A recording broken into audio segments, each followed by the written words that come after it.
Hi everybody, my name is Joanne Dahl. For those of you who don't know me, I'm the art teacher here at Morelos Elementary, and today what we're going to be doing is we're going to be creating pots, planters for our community, and I thought it would be really cool that once these get done, if you use that as your classroom community project, maybe have one or two students be responsible every week for watering the plant. So today we're going to be working with clay. There's a few things that you need to know about the clay before we get started.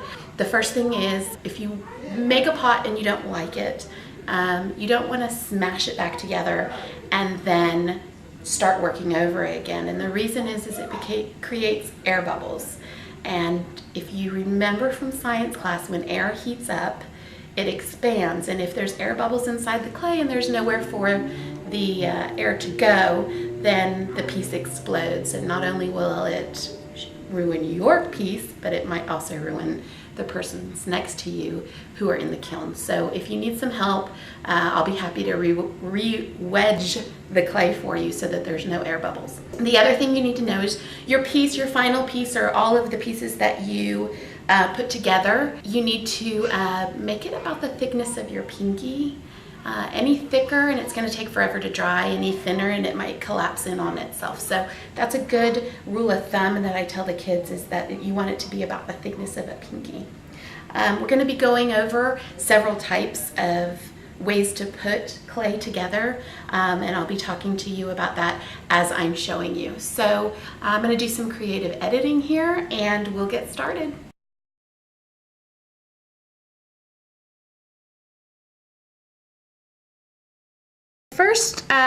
First type of hand building is called a pinch pot, and you may remember doing this if you took art when you were little.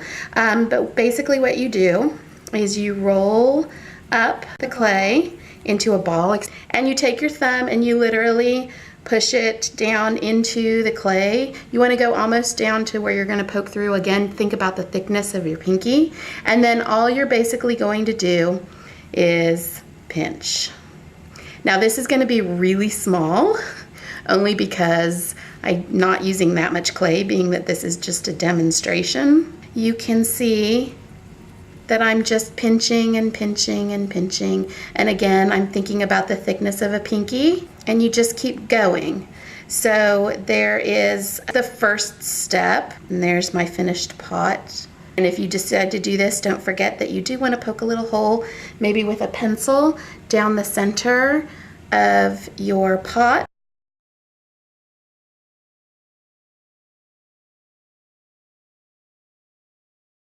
Okay, the next method that we're going to talk about is the coil method. And the coil method is simply creating a bunch of coils. You can roll them between your hands, or you can use table, which I like to do, because you can kind of get a uniform size. And again, you want to remember that it is about the thickness of your pinky.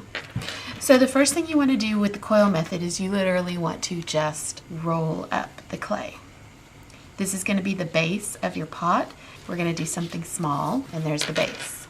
So then again, we keep going. Now, what we're going to be needing to do is something called scoring the clay.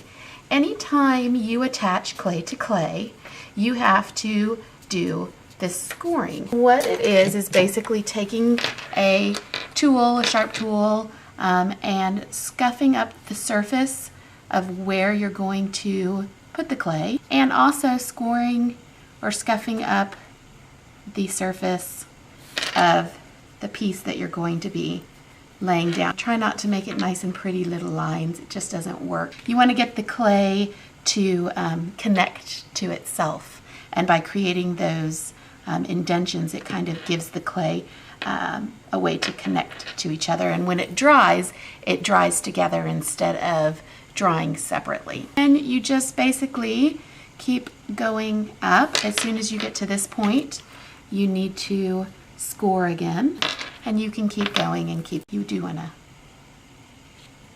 connect the bottom to the actual piece itself.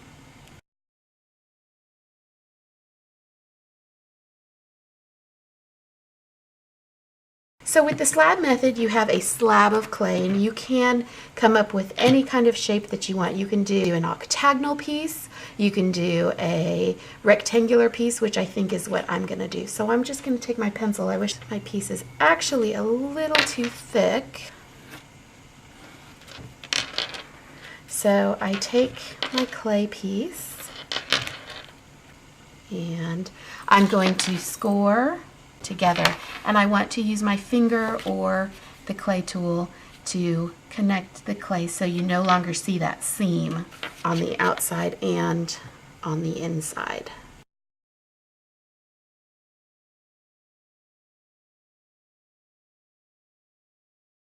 Now what's really great about these three methods is that you actually put them together.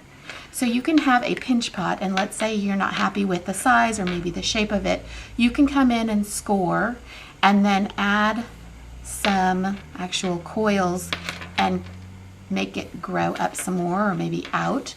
You can also take slab pieces and place them in between the coils just by pressing them down. And then of course scoring and connecting, and I'm just doing this very, very quickly for you because I want you to get started. Okay, so I know it's not the most beautiful thing in the world, but I just wanted you guys to see. You can take a pinch pot, put some coils, also place the slabs, and then put coils on top. The only limit is your imagination and of course how high or wide the clay can go. So have fun, enjoy, and I will be walking around to help you if you need it.